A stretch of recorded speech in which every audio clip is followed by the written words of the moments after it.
نہیں، گھر میں کوئی بات سمجھانی ہوتی ہے تو زیادہ تر اپنے بچوں کو اپنی ویڈیوز ہی بتاتا ہوں کہ بیٹا یہ دیکھ لو. مثلا اب وہ بلوغت کی ایج میں جا رہے ہیں تو میں نے اس ٹاپک پہ جو ویڈیو ریکارڈ کروائی ہے اس کو دیکھ لو، کوئی چیز سمجھ نہیں ہے ڈسکشن کر لو. باقی میں کوئی سخت قسم کا یعنی باپ نہیں ہوں، خاوند تو بالکل نہیں ہوں، بلکہ میں تو اپنی ویڈیوز میں کہتا ہوں کہ کامیاب مرد وہ ہیں جو رن مرید ہوں. یعنی اس حوالے سے کہ وہ عورتوں کو ڈیو رسپیکٹ دیں ہیومن ڈگنیٹی میں. لائف سٹائل کیسا ہے آپ کا؟ لائف سٹائل تو میرا بالکل سادہ ہے شروع سے، اور یہ میں نے کوئی اڈاپٹ نہیں کیا ہوا ایکٹنگ کے لیے، اور نہ میں اس کی کسی سے بھیک مانگتا ہوں کہ لوگ میری تعریف کریں. مجھے مزہ آتا ہے اس سٹائل کے اندر. کھانا پینا بھی سادہ ہی ہے. آپ کے ہم اثر تو بڑی شاہانہ لائف گزارتے ہیں، بڑی بڑی لینڈ کروزرز، آگے پیچھے سیکیورٹی کے لوگ بھی، بڑے بڑے شاندار محل نما گھر ہوتے ہیں. آپ کا گھر کتنا بڑا ہے؟ میرا تو گھر جو ہے وہ بمشکل میرا 4 مرلے کے اوپر ہوگا، وہ بھی میری دادی اماں کے نام پہ ہے. اور جو اسلام آباد میں 7 مرلے کا وہ میں نے کرائے پہ دیا ہے. وہاں میں خواہش تھی کہ کبھی ریٹائرمنٹ کے بعد وہاں رہوں گا، لیکن پھر اللہ تعالیٰ نے اس کام کے لیے اٹھایا تو وہ تو اب کرائے پہ دے کے اب یہیں پہ شفٹ ہو گئے. میں 4 بچے ہیں میرے، اور ہم میاں بیوی رہتے ہیں. سکون کی زندگی گزر رہی ہے الحمدللہ، ساری فیسلٹیز موجود ہیں. جی جس طرح کہ آپ کو سیکیورٹی تھریٹس ہیں تو آپ موٹر بائک پہ کیسے گھوم سکتے ہیں؟ پبلک ٹرانسپورٹ میں کیسے آپ ٹریول کر سکتے ہیں؟ آپ کے آگے پیچھے تو سیکیورٹی گارڈ چلنے چاہیے، ڈبل کیبن ویگو ڈالے چلنے چاہیے. ہاں جی، وہ ڈالے چلیں گے اور سیکیورٹی گارڈ چلیں گے، پھر تو میری جو موومنٹ ہے وہ ڈکلیئرڈ ہو جائے گی نا. تو میں اتنے لو پروفائل میں رہتا ہوں کہ نہیں پتہ چلتا، اور انڈکلیئرڈ میری موومنٹ ہوتی ہے. تو ان لوگوں نے چونکہ پبلک گیدرنگز میں جانا ہوتا ہے اور اپنا سارا شو آف کرنا ہوتا ہے، اس کے لیے یہ ڈکلیئرڈ ہوتے ہیں، اس لیے اپنے آپ کو ونریبل کرتے ہیں. شادی پسند سے کی یا لو میرج؟ شادی کا تو مجھے یعنی شادی کے 8-10 سال بعد پتہ چلا کہ شادی کتنی اہمیت کی حامل چیز ہے. لیکن اب میں سمجھتا ہوں کہ شادی کے بغیر انسان نامکمل ہے. جی آپ ایک کٹی پتنگ کی طرح ہیں، آپ کی زندگی کا کوئی مقصد نہیں ہے اگر آپ کی شادی نہیں ہوئی. کھانے میں کیا شوق سے کھاتے ہیں؟ کھانے میں میری پریفرنس ہوتی ہے کہ میں روٹی کھاؤں. چاول میری آخری پرائورٹی ہوتے ہیں، اور اس میں بھی مجھے پسند سبزی مکس اور مونگی مسر کی دال، اس طرح کی چیزیں. خود بھی کوکنگ کرتے ہیں؟ کوکنگ جب میں اسلام آباد رہ رہا تھا تو ہمارا کوک کبھی چھٹی پہ ہوتا تھا تو تب آزمائی کر لیتے تھے، لیکن پروفیشنلی مجھے صرف دودھ پتی بنانی آتی ہے اچھی، اور کچھ نہیں آتا بنانا. ہاں جی. فرصت کے لمحات میں کیا کرتے؟ فرصت میں اپنے اوپر رہنے ہی نہیں دیتا. جی جنونی ہوں میں، جب تک کہ آپ سمجھ لیں کہ میری آنکھیں نہ بند ہو جائیں، یہ جب تک میری حالت نہ ہو میں اپنے آپ کو مصروف رکھتا ہوں. یوٹیوب پر آپ کے لاکھوں فالوورز ہیں اور آپ یوٹیوب سے کماتے بھی کچھ نہیں، پھر ذریعہ معاش کیا ہے؟ یوٹیوب سے ہم کما رہے ہیں، لیکن وہ جے پی جیز کے امیجز تک وہ نیگلیجیبل ہے، اور وہ ہماری مجبوری ہے مانیٹائزیشن اتنی کرنا. باقی ظاہر ہے چونکہ میں نے ریٹائرمنٹ لی ہے، تقریباً 50,000 کے قریب میری پینشن ہے، اور پلس ہم چونکہ ایک کمبائنڈ فیملی سسٹم میں رہ رہے ہیں. میرے 2 بھائی انگلینڈ ہوتے ہیں، تو وہ تو مجھے بہت عرصہ پہلے کہہ رہے تھے کہ آپ ریٹائرمنٹ لے لو، فائنینشلی ہم سپورٹ کریں گے اور دین کے کام کے لیے وقف ہو. وہ میرے ماں باپ کو بھی پیسے بھیجتے ہیں، تو ہمارا فیملی کا نظام اس طرح مل جل کے چل رہا ہے. ظاہر ہم نے کو بہت لگژریس لائف تو نہیں گزارنی ہے. آپ کو سننے والوں میں خواتین کی بھی ایک بہت بڑی تعداد ہے، اگر انہیں کوئی مسئلہ درپیش ہو تو وہ آپ سے کیسے رابطہ کر سکتے ہیں؟ مجھ سے رابطہ کرنے کی ضرورت نہیں. میں نے خواتین سے متعلق جتنے سوالات ہیں وہ ریکارڈ کروا دیے ہیں، پلس ریئل ٹائم ہم نے جو لائیو سیشنز کا سلسلہ شروع کیا ہوا ہے، اس میں جمعے والے دن میں 1.5 گھنٹہ صرف ہم نے فیمیل اسٹوڈنٹس کے لیے رکھا ہے کہ وہ چیٹ باکس میں آ کے اپنا سوال ٹائپ کریں گی، اور وہ ہزاروں سوالات ریکارڈ ہو چکے ہیں. موسیقی پسند کرتے ہیں؟ مجھے موسیقی سے ایسا کوئی دلچسپی نہیں ہے جو آپ کی یہ جو اس قسم کی بیہودہ موسیقی ہے. باقی جو اسلامک فلمیں جو بنی ہوئی ہیں، جس طرح عمر سیریز بنائی ہے قطر والوں نے، اس میں جو بیک گراؤنڈ انہوں نے کوئی 30-40 قسم کے میوزک استعمال کیے ہیں، وہ انہوں نے تو اس میں جان بھر دی ہے. تو میں اوورآل میوزک کے بارے میں بڑا ڈھیلا موقف رکھتا ہوں. میوزک تو دوسرے نمبر پہ، پہلے نمبر پہ چیز ہے گانا. گانے کے بارے میں تو بخاری شریف میں حدیث ہے، نبی علیہ السلام نے شادی کے موقع پہ حکم فرمایا کہ گانا ہونا چاہیے.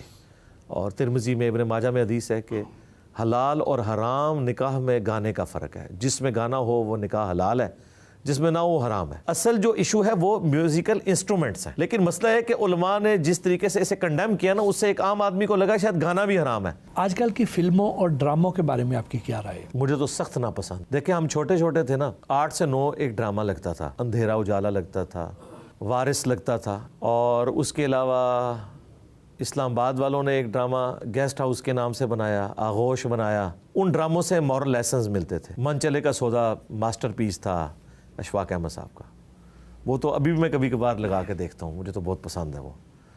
اس طرح کے جو ڈرامے تھے جن میں سے کوئی لوگوں کو مورل لیسن ملتا تھا، اور آپ دیکھتے تھے کہ اس زمانے میں سڑکیں ویران ہو جاتی تھی اور لوگ اتنی تسلی کے ساتھ یہ چیزیں دیکھتے تھے. زندگی کا سب سے خوشگوار اور سب سے زیادہ افسوسناک لمحہ کون سا تھا؟ میں سمجھتا ہوں میری زندگی کے سب سے اچھے دن وہ ہیں جو میں نے حج کے موقع پہ گزارے ہیں 2007 میں دسمبر میں. وہ 40 دن، اس وقت بچی ہماری 2 سال کی تھی اور وہ ہم اپنے والدین کے پاس چھوڑ گئے. شادی ہوئے ہوئے بھی آلموسٹ 2 سال ہی گزرے تھے. تو 40 دن ہم نے ماشاءاللہ جو زندگی کے گزارے ہیں وہ دوبارہ اس طرح کے 40 دن نہیں نصیب ہوئے. اور غم کے اعتبار سے تو زندگی میں انسان کے غم آتے رہتے ہیں. میری نانی ماں کی ڈیتھ ہوئی، اس کے بعد نانا ابو کی ڈیتھ ہوئی، یہ سارے غم کے لمحات تھے. ریسنٹلی ابھی جو اگر میں پاسٹ میں دیکھوں تو میرے لیے سب سے زیادہ غم کا لمحہ تھا. ہمارے قریبی دوست تھے جو پچھلے آپ سمجھ لیں 7-8 سال سے میرے ساتھ اٹیچ تھے، ہماری سیکیورٹی کو یہاں پہ دیکھتے تھے، بٹ صاحب. ان کی اچانک ڈیتھ، جو میرے ہم عمر ہی تھے، آلموسٹ 1 سال ہی مجھ سے بڑے تھے.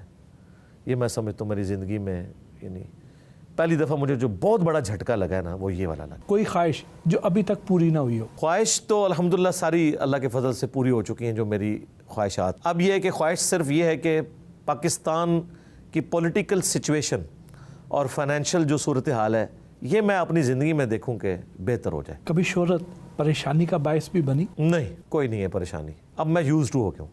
شروع میں فیل ہوتا تھا کہ میں جب چاہوں کسی ریڈی پہ کھڑے ہو کے چاٹ نان کھا لوں، لیکن اب کیا ہوتا ہے کہ منگوا لیتے ہیں، گھر بیٹھ کے کھا لیتے ہیں. میری زندگی میں یہ دین کے حوالے سے اللہ تعالیٰ نے جو کامیابیاں دی ہیں نا، ان کی خوشی میرے ان چھوٹی چھوٹی خوشیوں سے اتنی ڈومیننٹ ہے کہ وہ میں قربان کر سکتا ہوں. کبھی کسی ٹی وی چینل کی طرف سے رمضان ٹرانسمیشن یا مذہبی شو کی آفر ہوئی؟ ہاں جی، ہوتی رہتی ہیں، لیکن میں پہلے تو انکار کر دیتا تھا رمضان کے لیے، تو شاید اب بھی میں باؤنڈ اس طریقے سے نہ ہوں، لیکن اکا دکا جو پروگرام ہے وہ تو میں مختلف چینلز کے اوپر کر چکا ہوں. انسان کی سب سے بڑی کامیابی کیا ہے؟ انسان کی سب سے بڑی کامیابی یہ ہے کہ وہ مرنے سے پہلے اپنے رب کو پہچان لے اور اسے پتہ چل جائے کہ اسے کسی نے اس کی مرضی کے بغیر پیدا کیا ہے، اور وہ اتنا غالب ہے کہ جو کچھ اس نے اس کے ساتھ کر دیا کہ اسے پلانٹ ارتھ پہ پٹ کیا ہے، اس کے بعد اس پہ حالات و واقعات وہ ڈالتا ہے.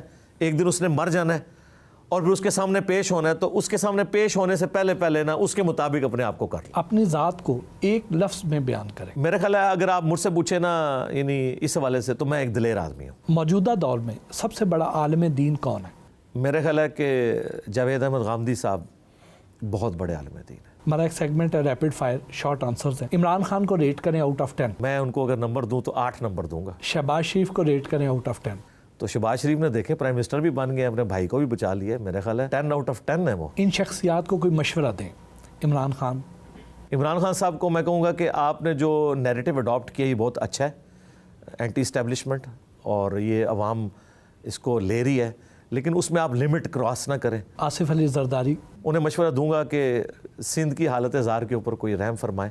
نواز شریف صاحب سے میں کہوں گا فوراً سے پہلے آپ پاکستان آ جائیں. مولانا فضل الرحمان صاحب سے میں کہوں گا کہ آپ جو مذہبی کارڈ اس حوالے سے یوز کرتے ہیں نا کہ آپ خصوصاً عمران خان صاحب کو یہودی ایجنٹ کہنا اور اس طرح ختم نبوت کے حوالے سے اس کارڈ کو یوز کرتے ہیں، یہ آپ لوگوں کے خلاف نہ کریں.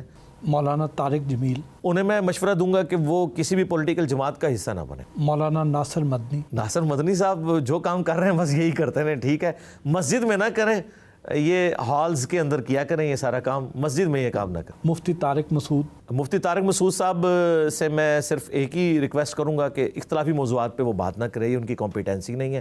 مولانا رضا ثاقب